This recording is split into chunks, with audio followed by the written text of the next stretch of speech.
My name is Kimberly, and I'm 32 years old. I work as a programmer for a large technology company here in Austin, Texas. I live in a big house on the west side of town with my parents and my older sister Jennifer, who's 35. 3 years ago, I got divorced from my husband. He gave me a large settlement, enough that I could buy this house without a mortgage. I thought it would be nice to have everyone together, to give my family a comfortable place to live. So I bought the house and invited them to move in. My father retired early a few years back. He's only 61, but he said he'd worked enough. My mother never worked, at least not that I remember. Jennifer opened a natural soap business about 4 years ago. She was going to sell artisanal soaps online and at farmers markets. It never really took off. The business barely stayed alive, and she was always trying to revive it with new strategies that never worked. I support the family financially. I pay the mortgage, all the utilities, buy the groceries. I pay for my mother's purchases when she goes shopping. I give Jennifer money to keep her business going, paying for supplies, packaging, advertising campaigns that never seem to bring results. Last month alone, I gave her $2,000 for a new marketing push. One afternoon last week, I was at work finishing up some code when my phone rang. It was my mother. "Hi honey," she said, "I was thinking about dinner. Should I make chicken or pasta?" "Whatever you want, Mom, I'm not picky." We talked about nothing important for a few minutes. What she'd watched on TV, something funny that happened at the grocery store. Then she said she had to go and we said goodbye. But she didn't hang up. I heard rustling sounds, like she'd put the phone down, but the call was still connected. Then I heard my father's voice, cold, flat, almost robotic. "Living with Kimberly is terrible. But we're only staying for the money." My mother's voice next, "She's so greedy and selfish. I'm tired of having to ask her for money. Tired of explaining what I want to spend it on." Then Jennifer laughed. It was a cruel sound. "Kimberly is only valuable for her money. Without it, she's a complete zero." I sat at my desk with the phone pressed to my ear, frozen. Unable to move. Unable to breathe. They talked for a few more minutes, complaining about me, about the house, about how they wished I'd just give them money without questions. Then the call finally disconnected. I sat there for a long time. My computer screen went dark. I thought about my childhood. How my parents always put Jennifer first. When she wanted dance lessons, they paid for them even though money was tight. When I got accepted to university, they barely celebrated. They were too busy helping Jennifer with her failed blogging career, which came before the soap business. I'd worked nights during college. Freelance programming jobs, building websites for small businesses, anything to pay tuition. Jennifer didn't work. She just spent my parents' money on whatever she wanted. I left work early that day. Drove home on autopilot. When I got there, everyone was in the living room. My father watching TV, my mother reading a magazine, Jennifer on her phone. "You're home early," my mother said. "I have a migraine, I'm going to lie down." "Don't you want dinner?" "No, I'm not hungry." I went to my room and closed the door. I lay on my bed staring at the ceiling, replaying what I'd heard over and over. The next morning, I got up and acted normal.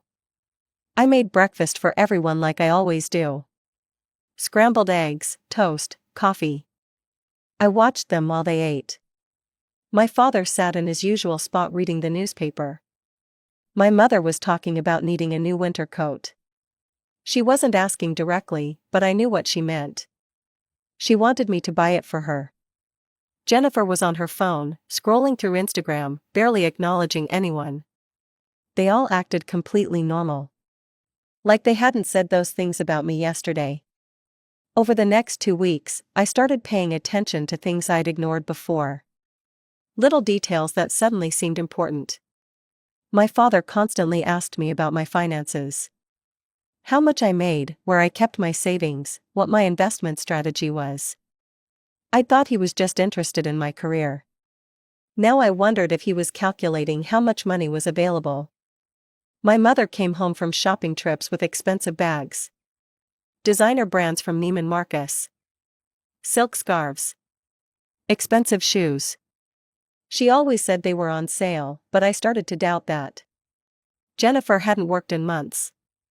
She claimed her business was on hiatus while she planned a relaunch. But she kept asking me for money.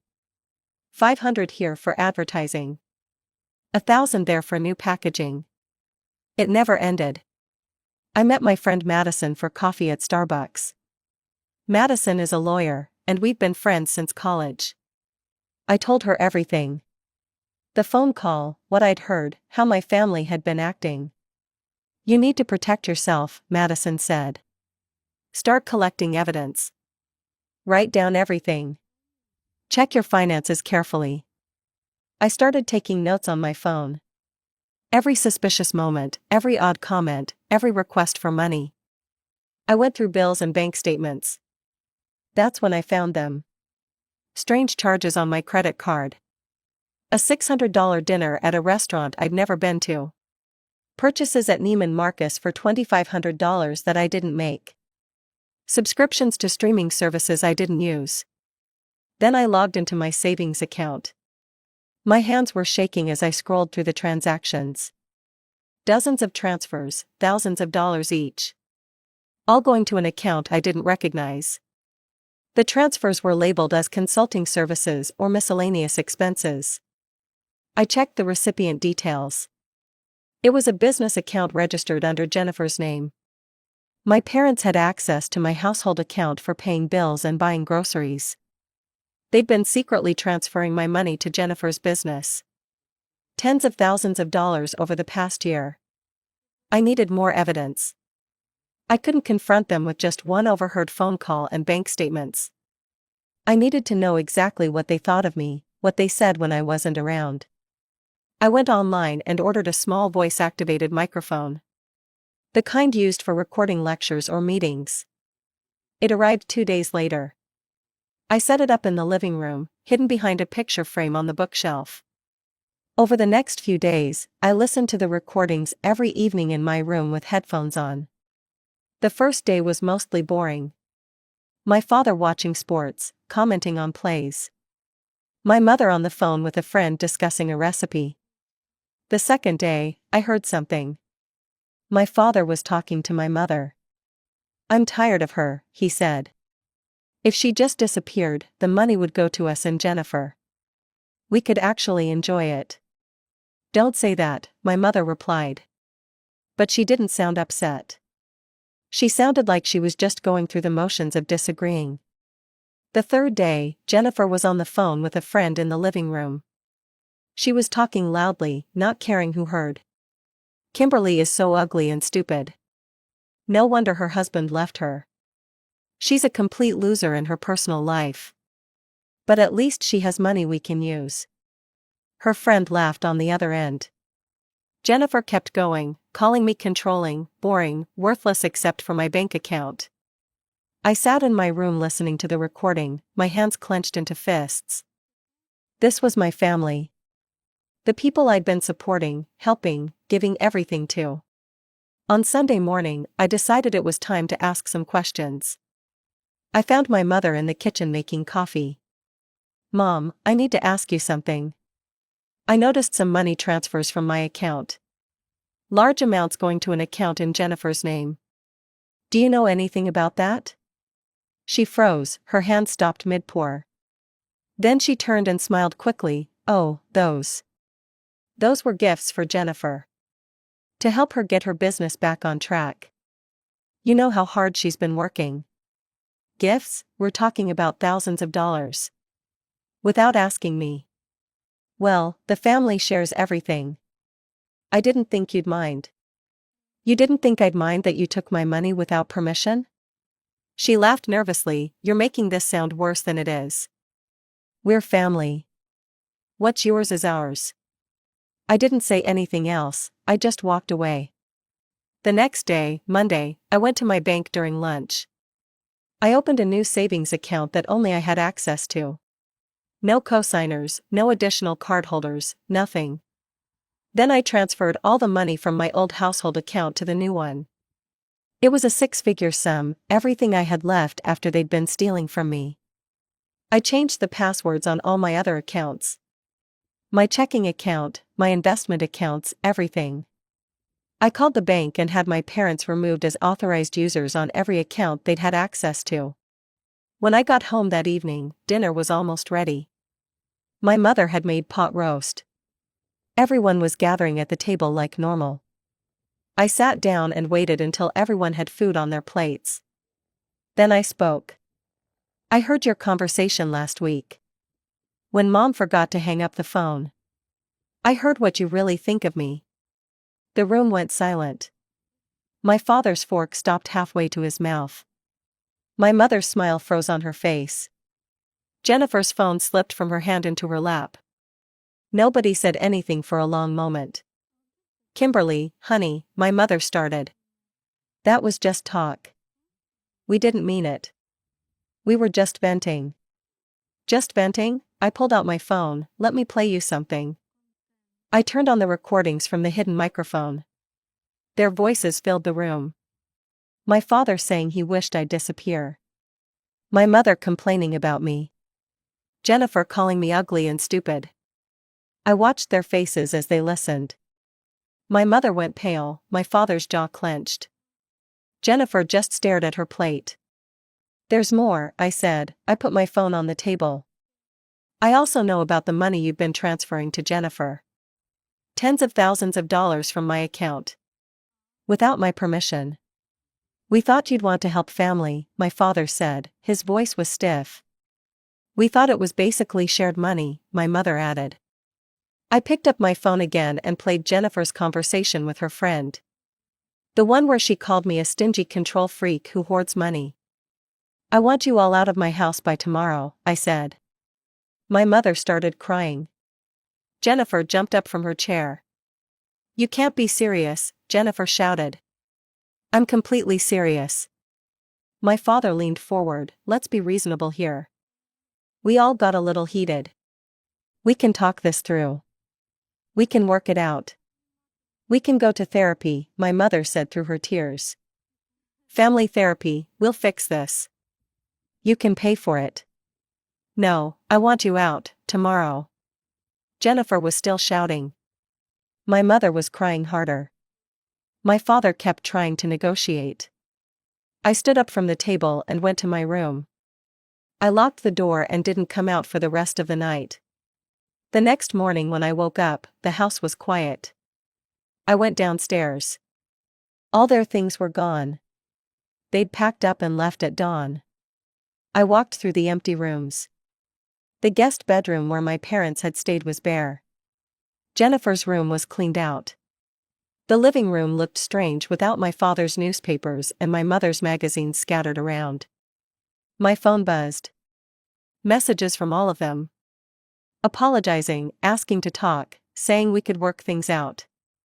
I deleted the messages without responding. Then I called Madison. It's done, I told her, they're gone.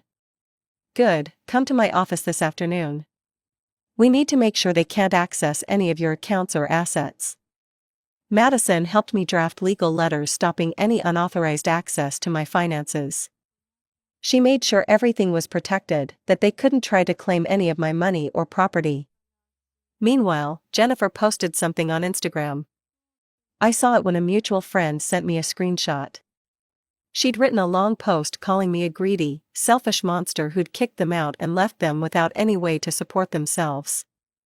I could have responded. I could have posted my side with all the evidence. But I didn't. I just let it sit there. The first few weeks after they left were strange. The house felt too big and too quiet.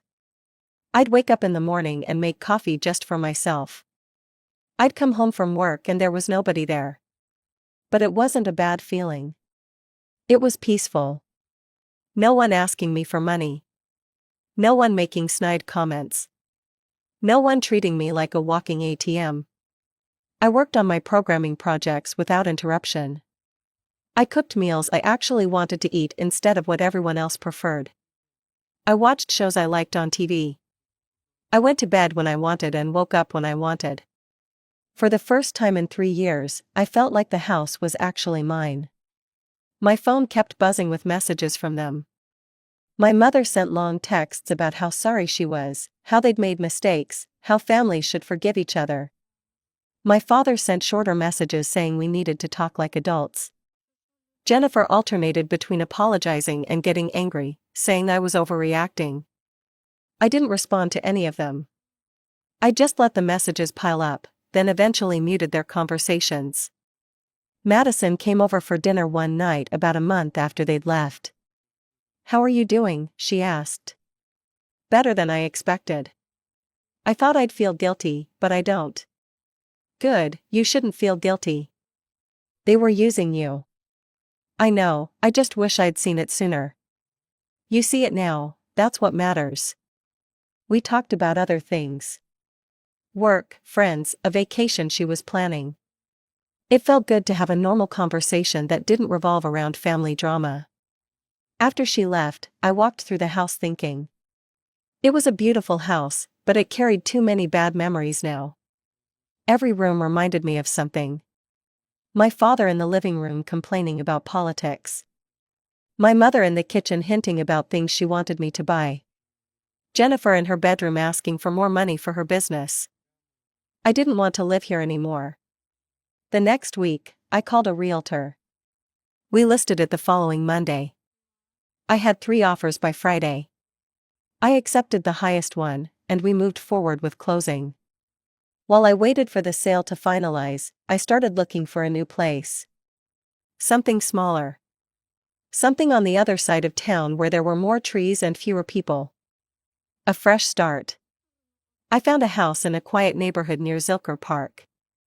It was half the size of my current house, just 3 bedrooms instead of 5. It had a small yard with oak trees and a deck in the back. It felt right. I made an offer and it was accepted. The timing worked out perfectly. I'd close on selling my old house and buying the new one in the same week. During this time, I heard things through mutual acquaintances. People who knew both me and my family, who'd heard both sides of the story. My parents were struggling. They'd moved into a small rented apartment in the suburbs. It was a big change from my house. My father had gotten a part-time job at Walmart. He worked in the stockroom, unloading trucks and stocking shelves. My mother was selling her expensive clothes and accessories on eBay. All those designer bags and silk scarves she'd bought with my money were being sold off to pay bills. Their comfortable lifestyle had collapsed without my financial support. They were learning what it was like to actually work for their money. Jennifer's situation was even worse. Her Instagram post about me had backfired badly. People in the comments were questioning her side of the story. Friends and followers started calling her arrogant and entitled. Then her last advertiser dropped her. The small soap company that had been sponsoring her posts decided they didn't want to be associated with family drama and public conflict. Without that sponsorship, what little income her business generated completely dried up. Her social media went quiet. She stopped posting about her soaps, stopped sharing lifestyle content, stopped everything. Her business finally died completely. I heard all this from Sarah, a woman who'd been friends with both me and Jennifer. She called me one evening. "I thought you should know what's happening," she said. "Jennifer is in bad shape. She's working as a barista now. She hates it. She keeps talking about how unfair everything is. She made her choices." "I know, I just wanted to tell you. Also, your parents are really struggling. Your dad looks exhausted all the time. They can figure it out, they're adults." Sarah was quiet for a moment. "You're really done with them, aren't you?" "Completely. 4 months after I'd kicked them out, I moved into my new house. It was a Saturday morning in early fall. The weather was perfect, cool and clear. The movers brought my furniture in. I'd gotten rid of a lot of stuff, only keeping what I really wanted. The new house didn't feel empty though. It felt right-sized. Manageable. Mine. I spent the weekend unpacking and arranging things. I set up my home office in the spare bedroom. I hung pictures I'd chosen myself. I bought new plants for the living room. On Sunday evening, I sat on my back deck with a glass of wine, looking at the oak trees in my yard. The sun was setting, and I could hear birds singing. This was my life now. My house, my rules, my decisions. No one asking for money. No one talking about me behind my back. No one treating me like I existed only to fund their lifestyle. 6 months after moving into my new house, I'd settled into a routine I actually enjoyed. I woke up when my body wanted to wake up, not when someone was making noise in the kitchen. I worked on projects I found interesting. I spent my evenings however I wanted. Work was going well. My boss had noticed I seemed more focused, less distracted. He was right. I wasn't constantly checking my phone for messages from my family asking for money. I wasn't stressed about what new expense they'd demand I cover. I got promoted to senior programmer and given lead on a major new project. It was challenging work, the kind that made me excited to get to my desk in the morning. I was building a new data management system from scratch, working with a team of developers I actually liked. The money from selling my old house was sitting in investments. I wasn't spending it on my family's wants anymore. I was saving it for my own future. Maybe a better car. Maybe a real vacation to somewhere I'd always wanted to go. Maybe just the security of knowing it was there. My new neighborhood was perfect. Quiet streets with old trees. Neighbors who waved hello but didn't pry into your business. A coffee shop 2 blocks away where I'd go on weekend mornings to read. I'd made friends with a woman named Claire who lived 3 houses down. She was a teacher, around my age, divorced like me. We'd have dinner together sometimes, or watch movies, or just sit on one of our decks and talk. It was nice having a friend nearby who didn't know anything about my family drama. She just knew me as Kimberly, the programmer who liked hiking and bad reality TV. I did hear updates about my family occasionally, even though I didn't ask for them. Austin isn't that big a city, and we still had mutual acquaintances. My parents were still in their small apartment. My father was still working at Walmart. I heard he'd tried to get his old job back, the one he'd retired from, but they'd filled his position years ago. At 61 with a gap in his resume, he couldn't find anything better than retail work. My mother had sold most of her expensive things by now. The designer bags, the jewelry, the fancy clothes. She was working part-time at a boutique, something she'd sworn she'd never do. She'd always said retail work was beneath her. Jennifer was still working as a barista. Her Instagram account stayed silent. Her soap business was completely dead. I'd looked it up once out of curiosity. The website was gone, the social media accounts abandoned. Sarah told me Jennifer had tried to reach out to some of our mutual friends for money, claiming she was in a desperate situation. Most people said no. They'd seen her Instagram post about me, and they'd heard the other side of the story. They knew what she'd done. I felt nothing when I heard these updates. No satisfaction, no guilt, no sadness. Just a kind of neutral acknowledgement that they were living their lives and I was living mine. My phone had been quiet for months. No messages from any of them. They'd finally stopped trying. Then one Saturday afternoon, I was at the grocery store when I saw my mother. She was in the produce section, examining tomatoes. She looked older than I remembered. Tired. She saw me at the same moment I saw her. We made eye contact across the vegetables. For a second, I thought she might come over. Might try to talk to me. But she just looked away and moved to a different aisle. I finished my shopping and left. My hands were shaking a little as I loaded groceries into my car, but that was it. No big scene, no confrontation. Just 2 strangers in a grocery store. When I got home, I made dinner and sat on my back deck. The oak trees were full now, it was late spring. Everything was green and alive. I thought about my life before. Working constantly to support 4 people. Paying for everything while they complained I was greedy. Listening to them insult me behind my back. discovering they'd stolen thousands of dollars from me. Then I thought about my life now. Working on projects I enjoyed. Saving money for myself. Living in a house I loved with no one making demands. Having friends who valued me for who I was, not what I could give them. The difference was enormous. I'd lost my family, but I'd gained my life back. And it was a trade I'd make again without hesitation. My phone buzzed. It was Claire asking if I wanted to come over for dinner. She was making tacos and had bought too much food. I texted back yes and went inside to change. This was my life now. Simple plans with real friends. A job I was good at. A home that was actually mine. Freedom from people who'd treated me like an ATM. I didn't know what my parents and Jennifer were doing tonight. I didn't care. They weren't my problem anymore. I'd spent years trying to be a good daughter and sister, giving them everything they asked for and more. It had never been enough. They'd wanted more money, more support, more of me until there was nothing left. Now I gave them nothing, and I had everything. My time, my money, my peace of mind. All mine. I grabbed my keys and headed to Claire's house. We'd eat tacos, probably watch some terrible movie, laugh about nothing important. Normal friend things. The kind of evening that didn't revolve around drama or demands or dysfunction. As I walked down the street in the warm evening air, I realized I was happy. Actually, genuinely happy. Not the fake happiness of pretending everything was fine while my family used me.